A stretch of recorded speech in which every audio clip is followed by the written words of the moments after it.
प्रश्न है, आदर्श गैस समीकरण PV is equal to R T से कैपिटल आर का विमीय सूत्र प्राप्त कीजिए। तो विमीय सूत्र ज्ञात करने के लिए सूत्र का ज्ञात होना बहुत जरूरी है। तो PV equal to R T से हमें आर की विमा निकालनी है। सूत्र क्या दिया है? पीवी बराबर आर टी। तो आर बराबर कितना हो जाएगा? आर बराबर हो जाएगा पीवी अपॉन टी, टी बटे में आ जाएगा। पी क्या हमारा? दाब। और एकांक क्षेत्रफल के अभिलंबवत लगने वाले बल को दाब कहते हैं। और दाब पी बराबर क्या होता है? बल बटे क्षेत्रफल, यानी एफ अपॉन ए, ठीक, इंटू वॉल्यूम वी आयतन बटे टेम्परेचर। ये टी क्या है? तापमान। वी क्या है? आयतन। तो इसको अपन इस तरह लिख सकते हैं, एफ वी ए बटे में आ जाएगा, तो ए इंटू टी। ये आर बराबर निकल आया है ना। तो आर की विमा निकली है तो सबकी विमा लिख देते हैं। यहां पे F B upon A T हो जाएगा ना, गलती से लिख दी। यहां पे क्या आ जाएगा? एफ आएगा, टी नहीं आएगा, क्यों? F B upon A T. तो हमें आर की विमा निकालनी है।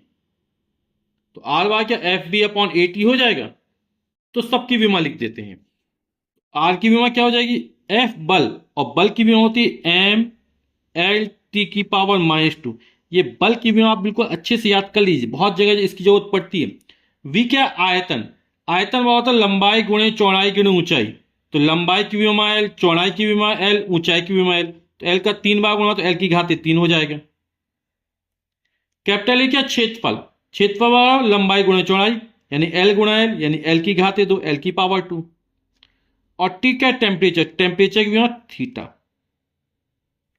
तो क्या हो जाएगी विमा? एम एल, एक बार यहां पर एल की घात 1, यहां एल की घात 3 है, तो कितना हो जाएगा? एल की घात 4।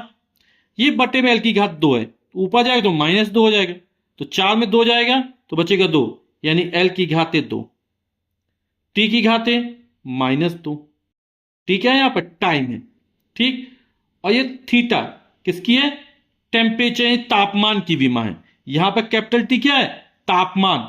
और इसकी विमा क्या है? थीटा। तो थीटा को ऊपर ले जाएंगे तो थीटा की घात हो जाएगा -1। तो ये हमारी कैपिटल आर, ये गैस नियतांक की विमा निकल आई। कितनी निकल आई?